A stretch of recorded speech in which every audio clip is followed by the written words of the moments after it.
Welcome to the Wide for the Win podcast.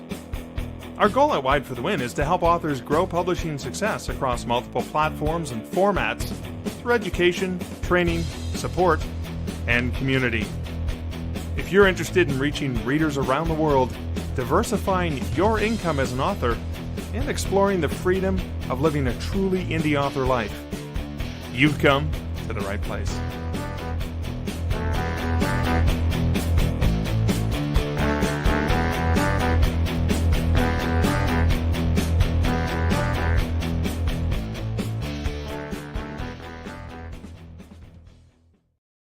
That song always ends up stuck in my head by the end of the day. All right, welcome, fellow Wildlings, and welcome, Diana Francis.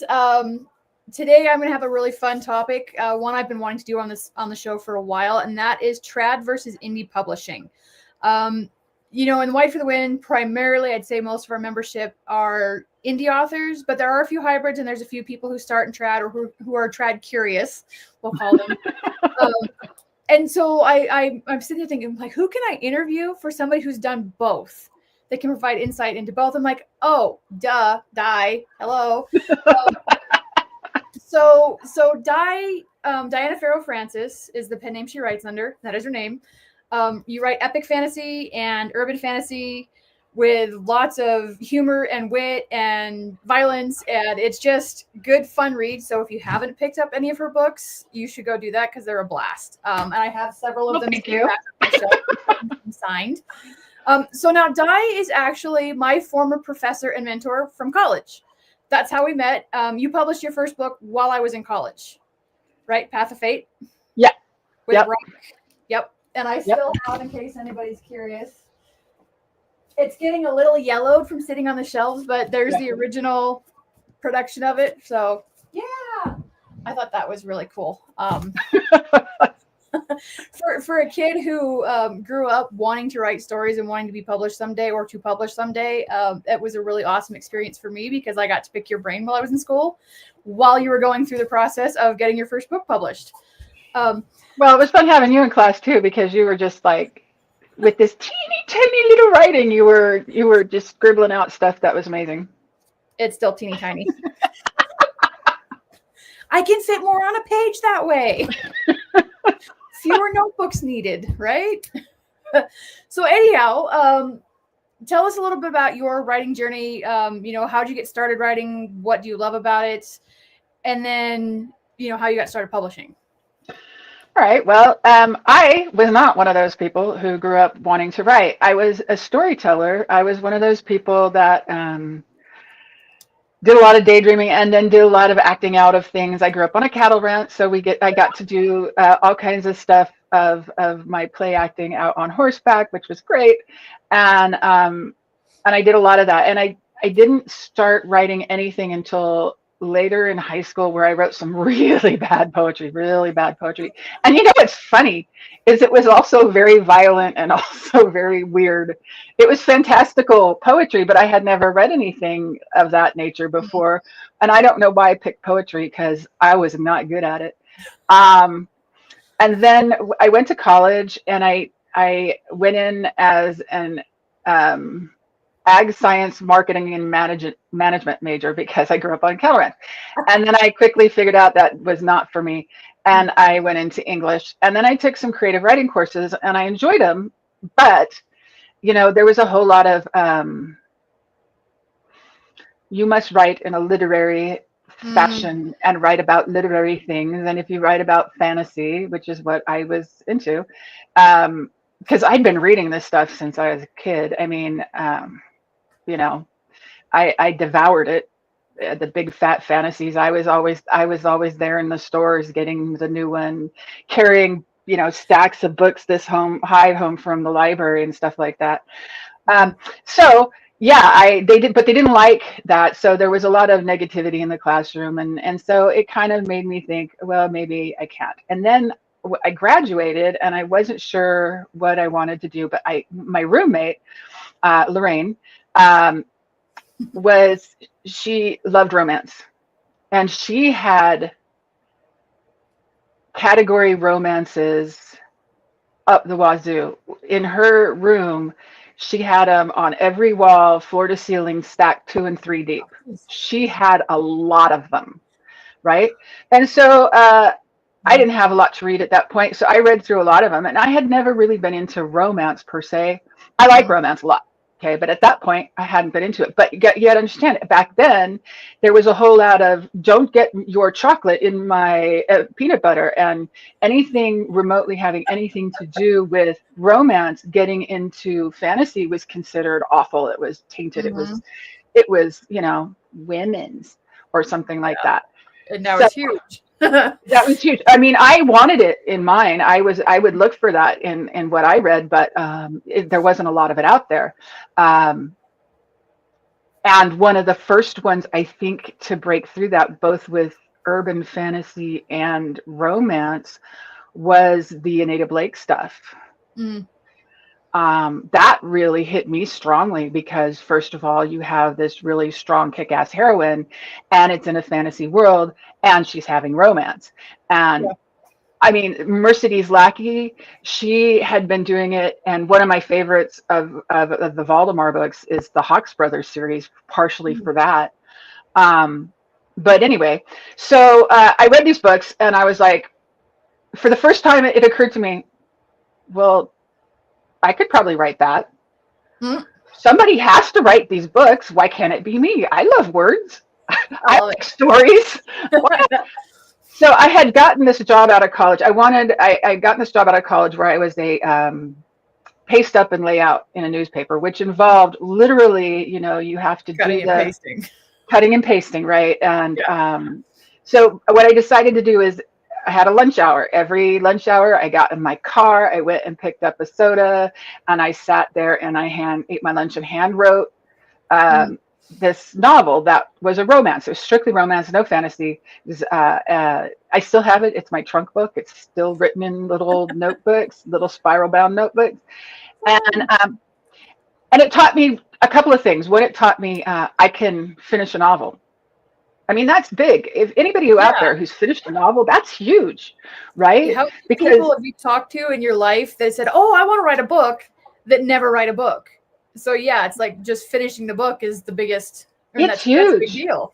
Yeah, huge. But also, finishing a novel teaches you so much about constructing story arcs and developing characters and completing story arcs and starting in one place and ending at another place, but making it whole. So then I did that, and in the meantime, I decided, hey, I'll go to graduate school for writing. So I applied, and I got into.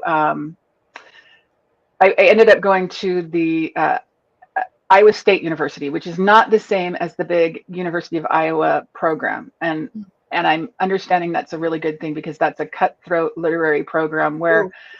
At the time, you know, it was a joke that Iowa State would get refugees from that, and they'd come in and they would just be beaten down so much because just the idea was in workshopping seemed to be in that program to just attack. Where I was at, it was a lot more positive, but I still was getting pushback on the fantasy stuff. And so I had to really defend my territory, but I learned a lot. Decided I still wanted to stay in school, so I went and got a PhD, but because I didn't want to be studying writing anymore, I just wanted to write.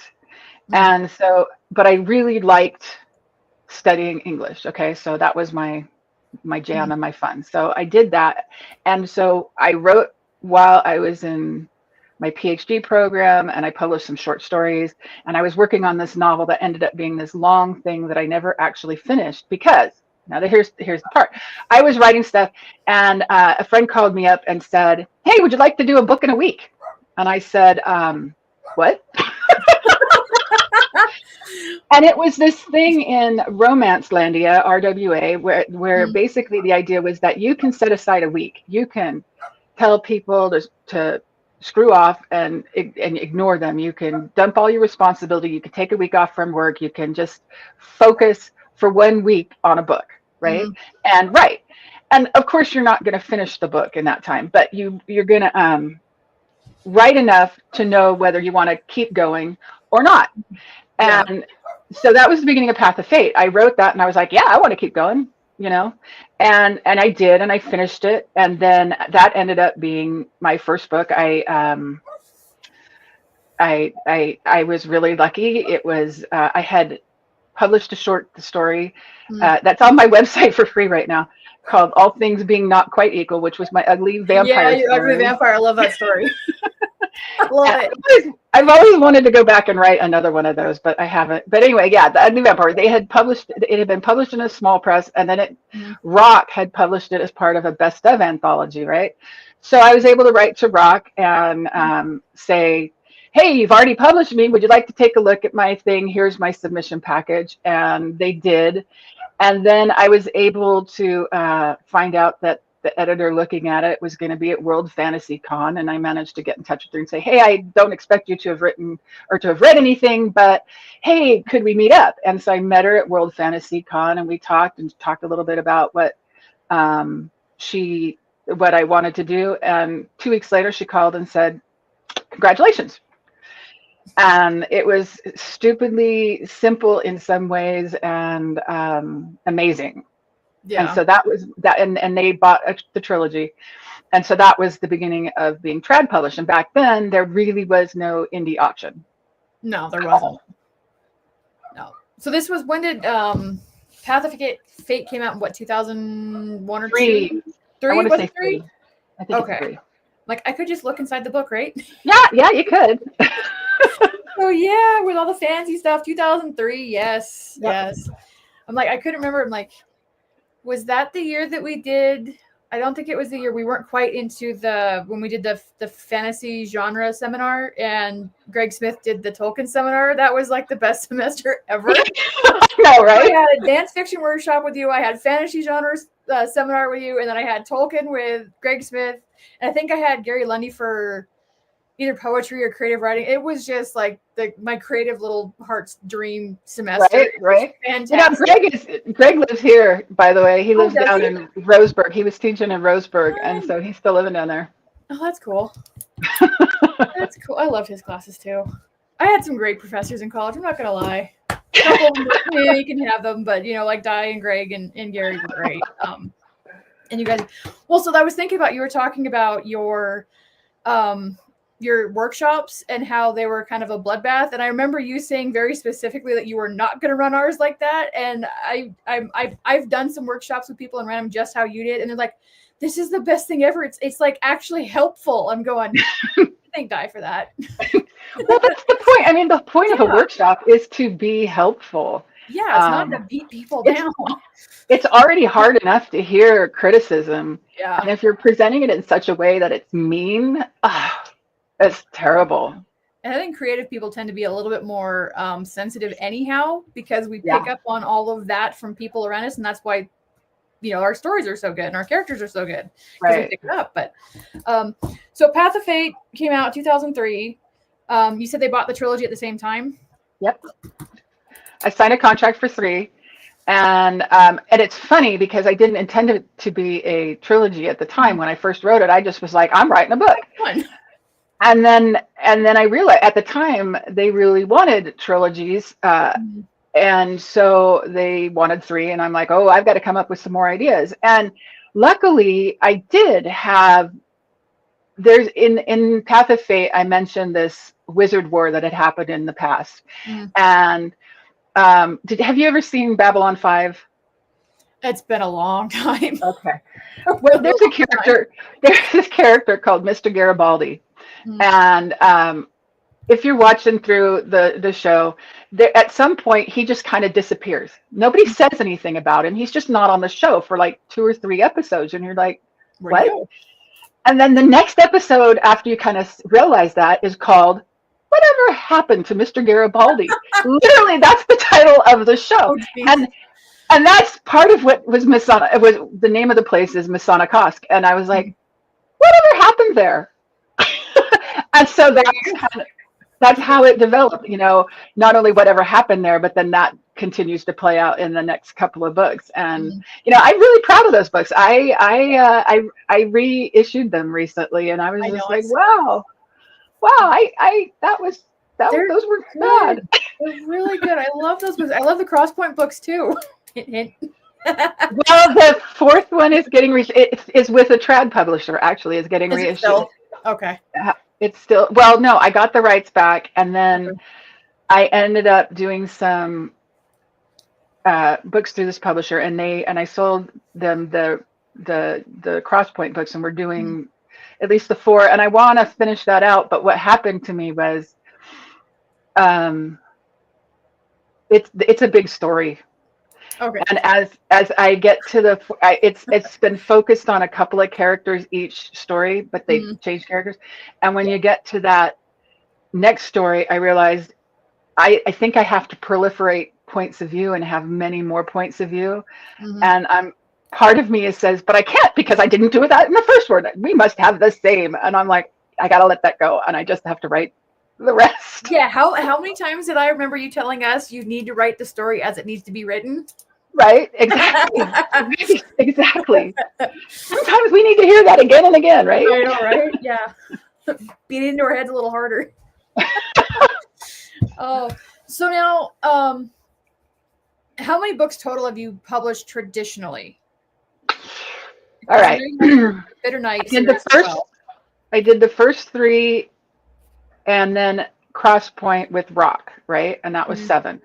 And then Rock decided I wanted to try urban fantasy, because I also really like reading urban fantasy.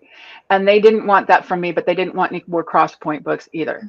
So I decided to switch over to urban fantasy with the Horngate books, and Gallery bought those. And Gallery was part of Pocket, which was part of Simon & Schuster.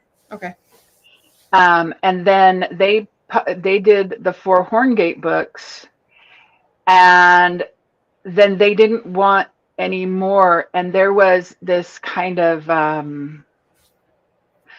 let's call it the red wedding moment of urban fantasy in publishing.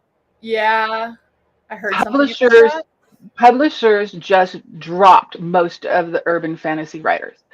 Dropped them.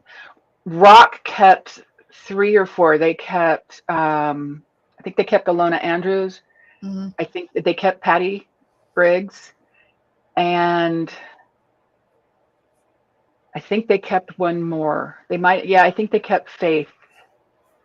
But they dropped almost everybody else. Gallery did almost the same thing, except Gallery ended up shifting focus away from what they were doing to a whole different kind of thing. But so many people were just dropped. Yeah, right? I remember hearing about that, and it's been a while now, but yeah. So then after that, I was still agented at that time, and then I ended up signing with kind of a mid-sized publisher, which is Bellbridge Books. They're Bellbridge, Bell, and Imagine, right? And they were started by authors. Deb Dixon started it with the goal of republishing it. They started as a backlist sort of publisher. Okay. And then they've been doing a lot of new stuff too, and they're good to work with. They're good with their overall with their terms. They're good overall with and their editing is just because they come to this as authors. My author is Deb Dixon. My editor is Deb Dixon, and she's just fabulous. She's just spot on, and they really actually promote and market still, even on backlist stuff. Right. So I have done with them 6 originals and the Crosspoint books, and I still owe them a book, which I'm working on. And then the rest are indie that I've done. So that seems to give us a good segue into what made you decide to try self-publishing? Well, for one, one reason anyhow. It became an option, right? For so long, there just wasn't the option. There were no platforms for it, and so and the bookstores didn't want to carry indie books. They didn't, and it was really hard to get print books done anyway. Because the way print books used to be done is they would do a run of so many. And then they'd have to warehouse them, because print on demand wasn't a thing. Now print on demand is available, and that's why the book sizes are not paperback. The original paperback size had to be there was a lot of cutting down of paper and things like that. And so to run that size is more expensive than, say, to run even the trad size or the trade size. 5x8 or 6x9. Yeah. Yeah. And so, yeah, they would have to print them and warehouse them and then ship them. And okay. So there's a lot of things that used to be nice about trad publishing, but now it's evened out so that they don't offer things you can't do for yourself as much. So what it used to be, some of the reasons why you used to want to be in trad publishing was, well, some people want it for the prestige, right? We want that prestige. We want to be able to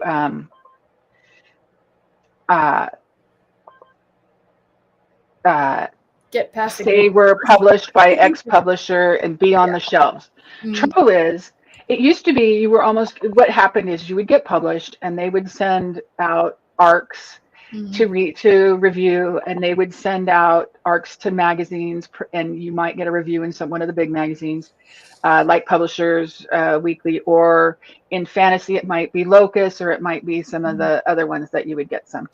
And then they would send out the marketing materials to the book buyers at libraries and at other places. And even if you were mid-list, which was they weren't throwing a lot of money behind you, you would get out there and you would get a book in a bookstore, right? And in the chain bookstores, when Borders was alive and Barnes and Noble, that meant a fair amount of your books went out right away, and you were guaranteed, not necessarily guaranteed, but you knew you were going to make some sales. And trust me when I say, even if you don't earn out your royalties, they make money, right? And you know this because here's why you know this as a indie author. You make, selling at Amazon and these other places, you make 70% of your cover price, right? I made on my books 10% of cover price. Ouch. Right? Advance, ouch. Yeah. So, and ebooks weren't really a thing early on, and then they became more of a thing, but they tried to keep you at 10% for ebooks too. And it wasn't until indie publishing became more powerful that they realized they couldn't do that. So they started going, oh, we'll give you 20%, 25%. And now they're doing more 50-50 or things like that. So that was but you were guaranteed to bookstore at least once. Maybe you wouldn't get auto reordered, which is a huge important thing, but you'd be in there and you'd probably sell. Yeah. Right. So that was good exposure. And then they would market you a little bit, at least at first. They often, once you're out the door, they don't do it. And some people got lucky, right? Some people who were popular that they decided to put the money behind would get. Now, all the space in a Barnes and Noble, at least was, I'm not sure if it still is today, was paid for by publishers. They pay for how much room you get on a shelf. So one of the reasons they tell you they don't want you to have a book that's above 100,000 words is because they know exactly how many 100,000 word books they can fit on that shelf. Yeah. Oh. And they pay for end caps, and they pay for the dumps, that the cardboard stand stuff, and they pay for those tables up front, right? Sometimes the bookstore managers get some leeway in what they want to do, but a lot of times the bookstores have paid for that, and so they're very careful about what they're willing to do. You also would get good editing. Well, hopefully good editing. Hopefully. I've heard a few horror stories, even from the big houses, where they just, and it wasn't so much the quality of the work, but like the author just did not get along with their editor at all. Right. And it was just a horrible experience. So yeah, I can well, and I've had a terrible experience with, I had assigned some copy editors that were just in the path books. You know how Saljana the bird, she stoops, which is a falconing term. Yeah. It was changed, every single word, every single incidence of that, which is a lot, was changed to swoop. She didn't ask me if she should. She just did it, right? And it's all done. And so I have to go back and undo it. And it's setting. The word is set.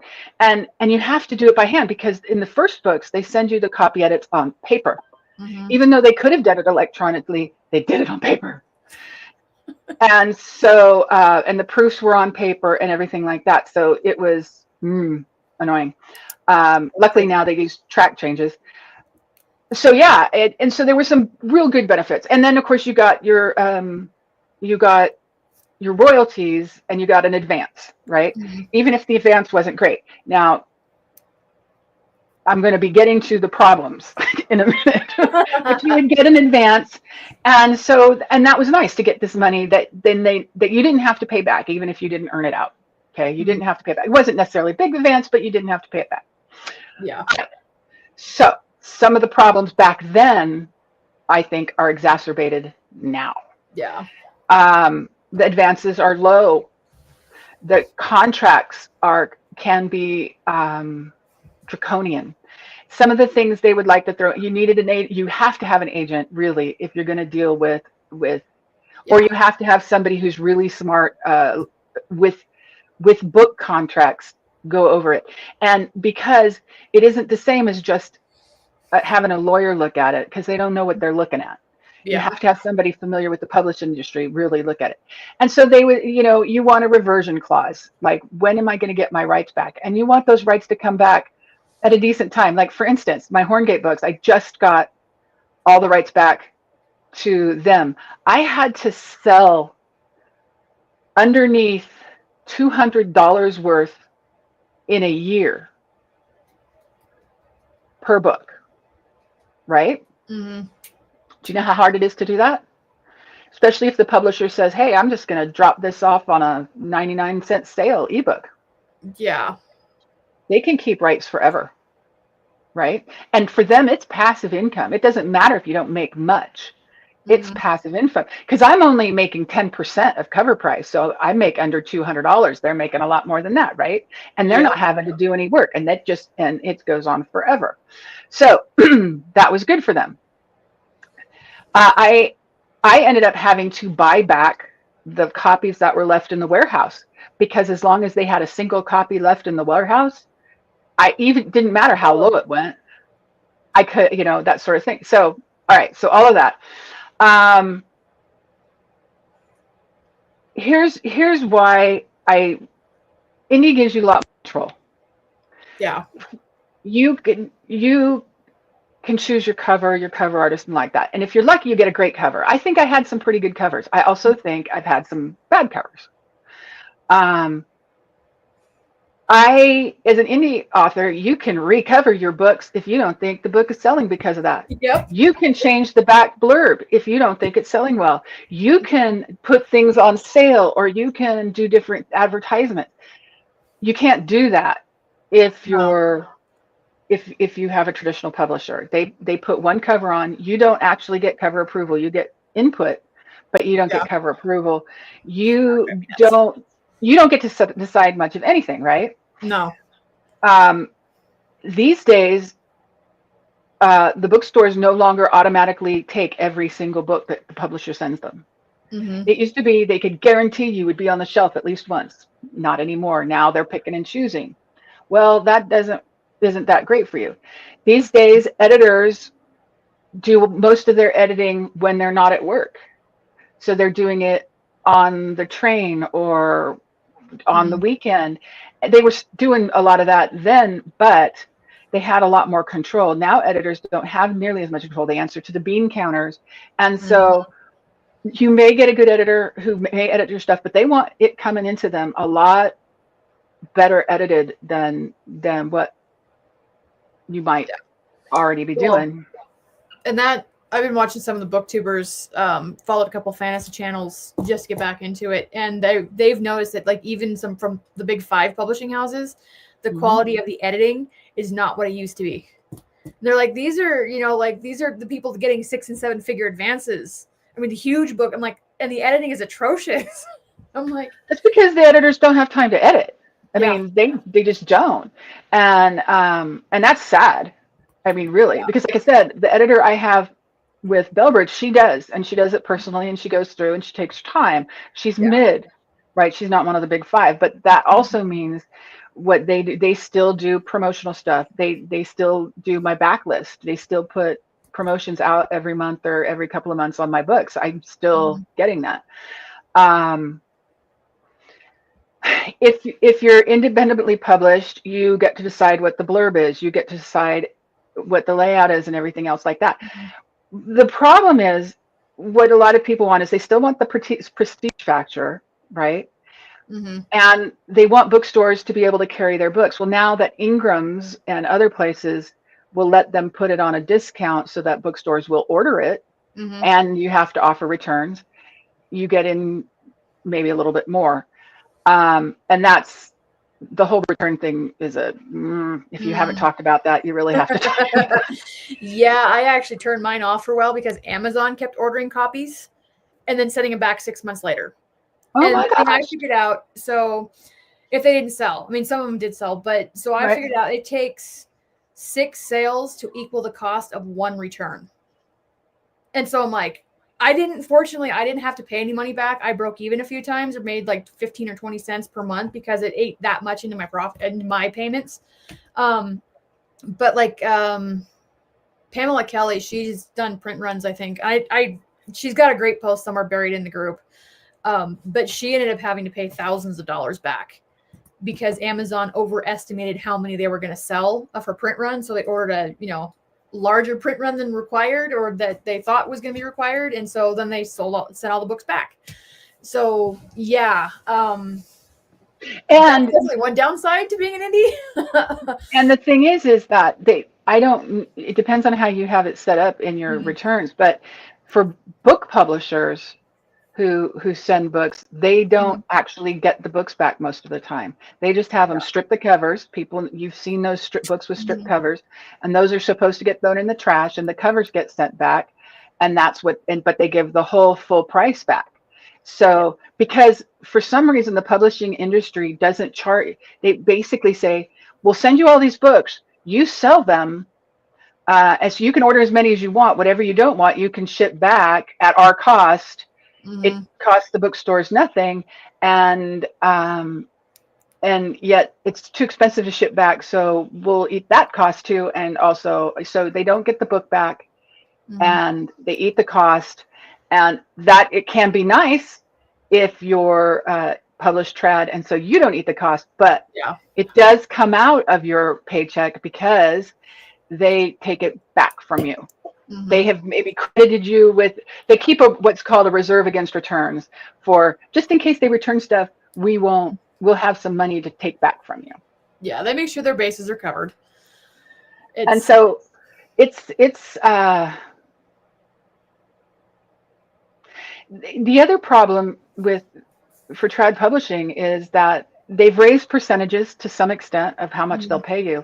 But if you're agented, a lot of agents are charging much more. It used to be 10%, then it went to 15%, and now I'm not even sure what it's at. I've heard it as high as 25%, which is a lot. I've seen a few. I think that's the high end. I think it's closer to 20 on average now. But here's the one my old agency had, and I don't know if they're still doing this, but they had a clause in their agent contract. Now, after I left, but before now, they had a clause that said, we represent this work, your work, into perpetuity. Yeah. You know what that means? Yeah, forever. So what that means is they sell the book, right? And they get paid a percentage of everything you make. So it's 20 is everything you make. So your 10% shrinks by how much they get paid. And then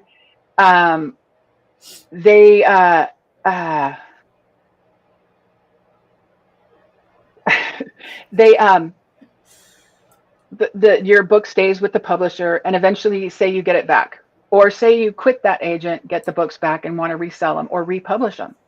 But they represent it into perpetuity. So it doesn't matter if you go indie and publish them, you still owe them that percentage because they decided it used to be it only represented the books for the sales they made. Now it represents the books forever. And so that means you're going to pay them right? It's What we a would, I stupid. think, anymore call a predatory practice. Now, I don't know. I mean, it was reported to Writer Beware and other places. I don't know if that clause has stood. I know people were seeing it, and it was a big topic of Yeah. conversation. Yeah. And again, I let my agent go when I figured out that agents are in a weird spot. They represent you, but they have to sell to these publishers, and so they can't make the publishers all that happy because they have multiple people they want to sell to.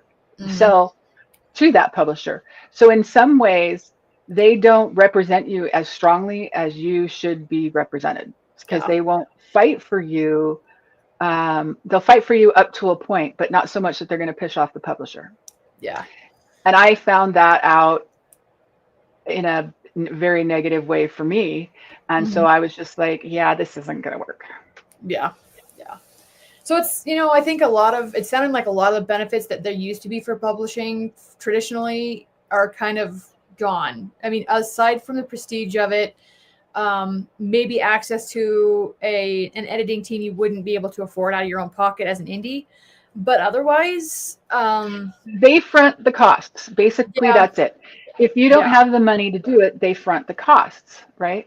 Now, there are still a lot of people who are both independently and privately published. And and it's easier for your agent to sell foreign rights or movie rights and all that stuff. And because none of us are, well, some of us, I suppose, but most of us are not able to make those foreign sales or do that sort of thing or know all of the ins and outs of how to do that. But the people who who are with trad publishers who have been successful with them often get more promotion, more marketing, more effort, more willingness to get their books out there. And so it's worthwhile because they get that, and then the people I know are often hybrid, and so they publish independently too, and they benefit from their independent publishing, but they also do this. Now, I know somebody who, one of the reasons she's wildly popular, and one of the reasons she stays traditionally published, she does a little bit of indie, but one of the reasons she stays traditionally published is she likes to do a lot of different things. She likes to teach, she likes to do this, she likes to do that. If she just puts it on the publisher, she still makes the money she needs to make, but she has time for all the other things she wants to do. And that's a huge decision for her, makes sense for her. And I think that's the real key, is it's got to make sense for your career to choose the things you choose. Yeah. And that's a really good point, is indie publishing, you are responsible for everything, which, I mean, that's both the benefit and the, the downside to it, because on the one hand, you have total control over everything, but on the other hand, you are responsible for everything. And that means you have to, and this is where groups like Wide for the Wind come in handy, is that knowledge is like, where do you even find the information? But that was, I remember, not only the information, but the people who are good at doing stuff. Yeah. I mean, Wide for the Wind is huge for that. Yeah. But yeah, I remember when I finished the first couple of books from the Angel series, North Star series now, I was talking to an agent, just like preliminaries, and I asked a blunt question. I'm like, what are am I looking at for royalties, your cut, advances, what control? And I'm sitting there listening to her talk. I'm like, and this is when indie publishing was just starting to take off. So back in like 2012, I think Amazon KDP had been around for since 2007 or 8, something like that. So it hadn't been, it was still a baby.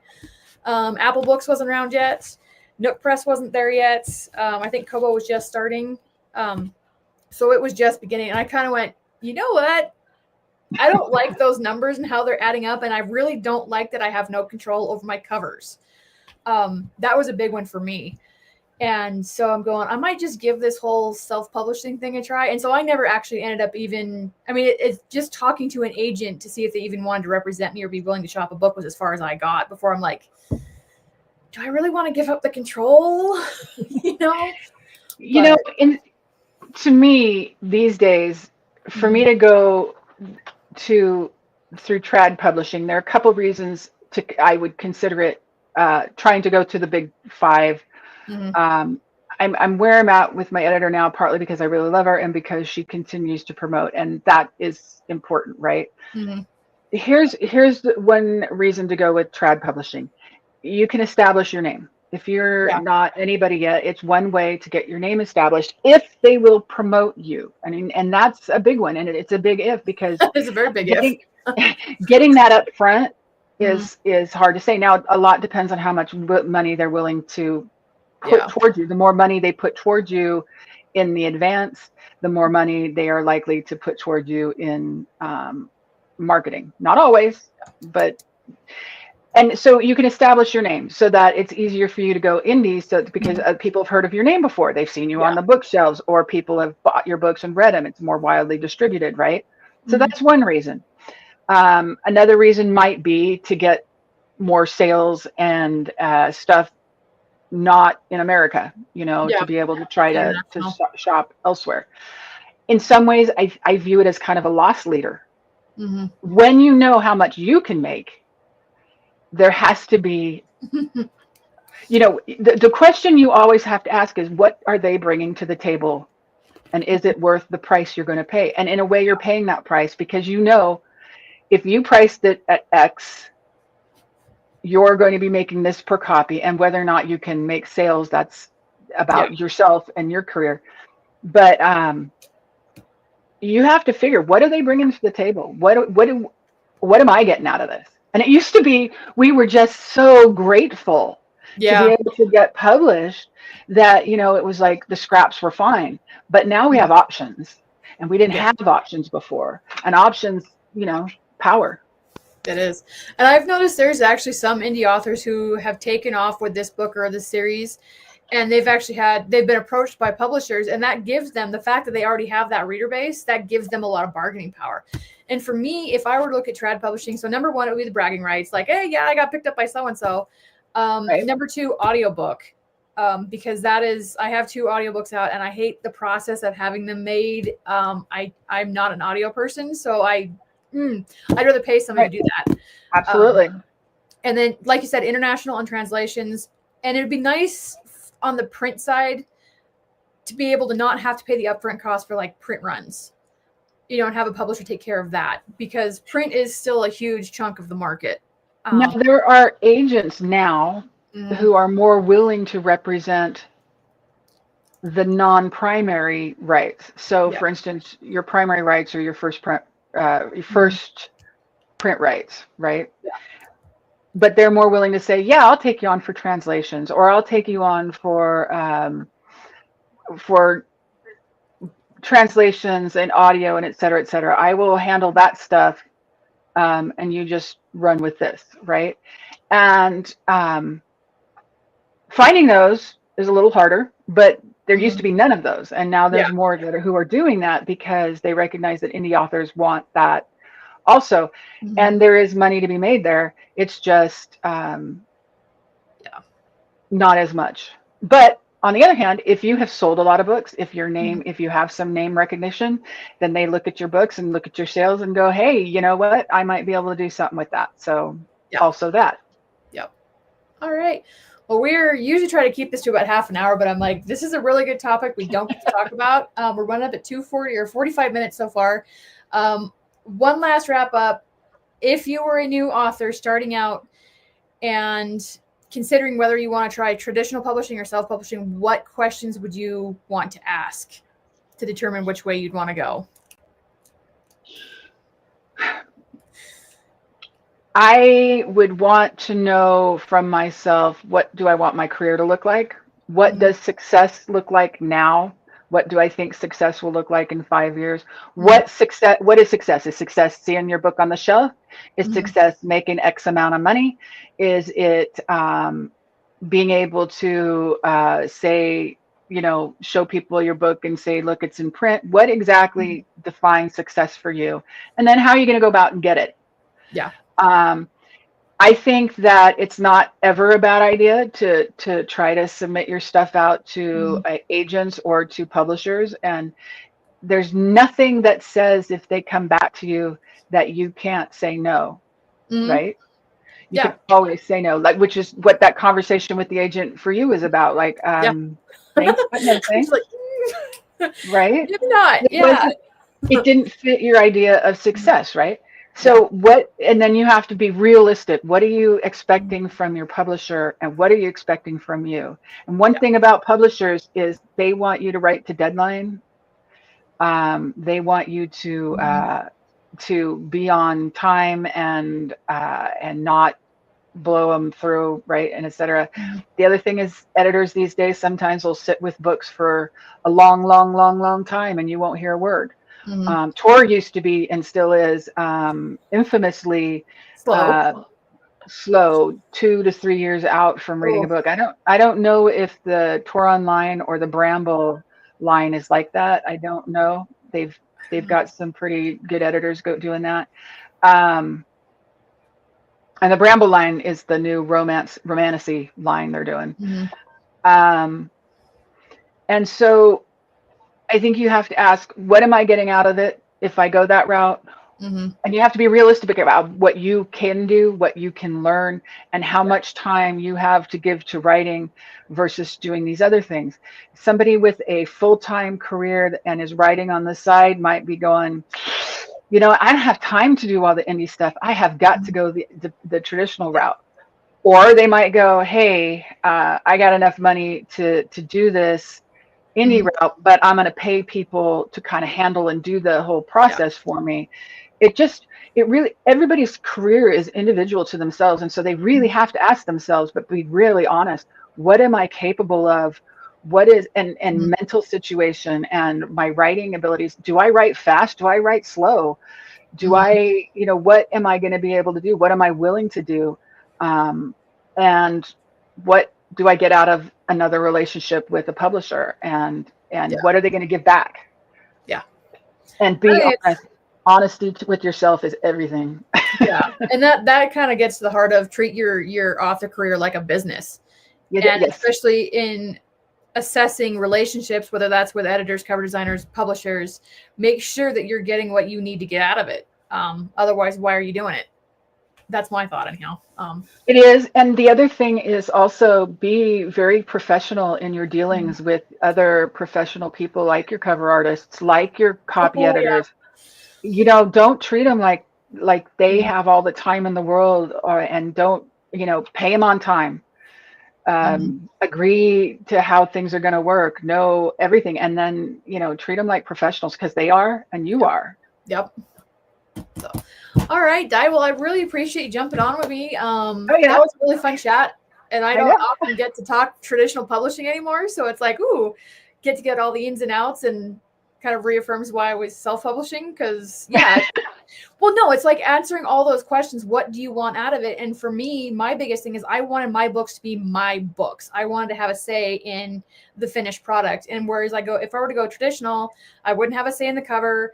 I'd have to work with an editor. I remember watching some of yours. There were things they were pretty firm about they wanted changed. And you're like, I really don't want to change this, but you know, you had to compromise on some of the stuff. And I'm kind of going, I don't want to do that. Here's the thing. My book, Putting the Fun in Funeral, to be honest, was the book I wrote. It was a gift book in a way. I wrote it in about 5 weeks after the first Orange election. Okay. Before the coup, I just wrote this book, and I sent it to my agent, and she was like, I'm triggered. I can't finish reading this. And I'm like, what the actual hell?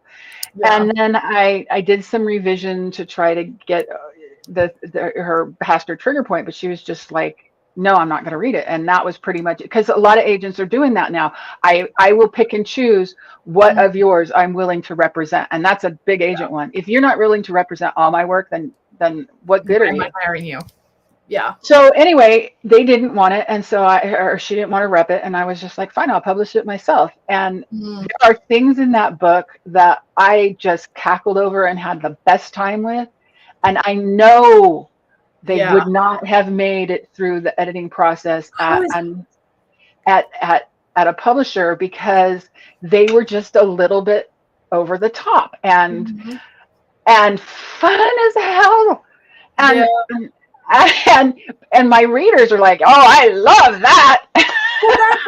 How many times? Okay, so publishers operate basically, they're not necessarily looking for the best book. They're not looking for necessarily the most quality book. They're looking for the book they think is going to sell the best.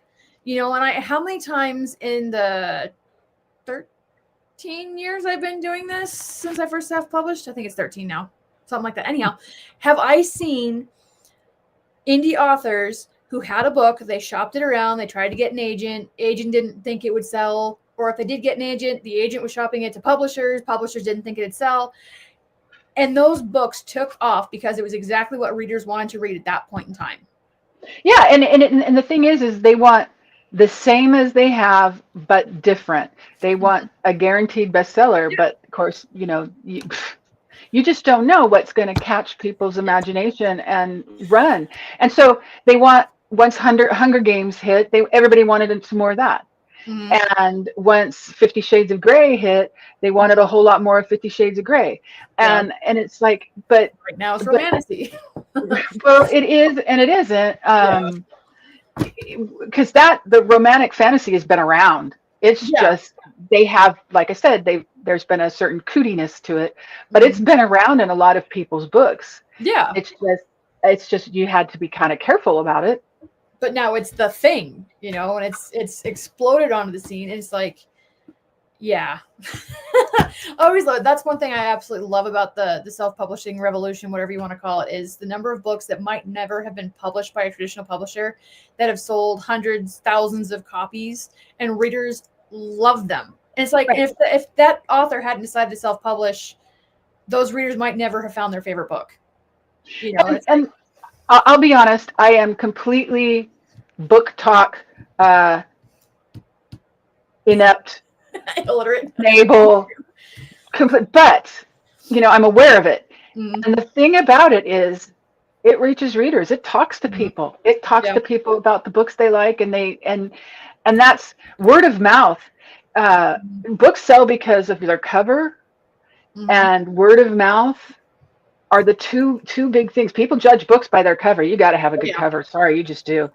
and if it isn't working, you got to change it. Something that publishers would not do.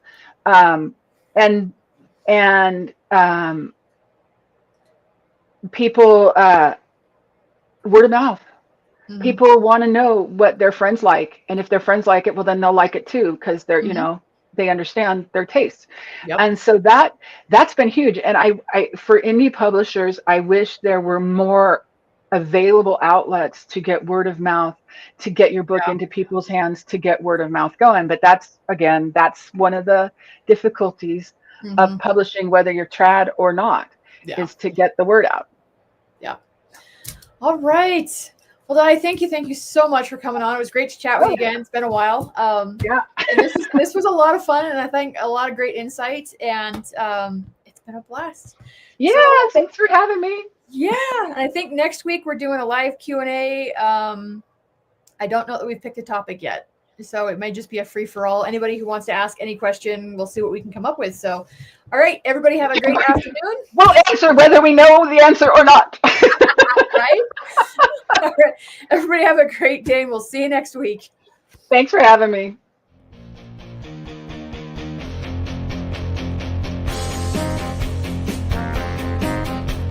You've been listening to the Wide for the Win podcast.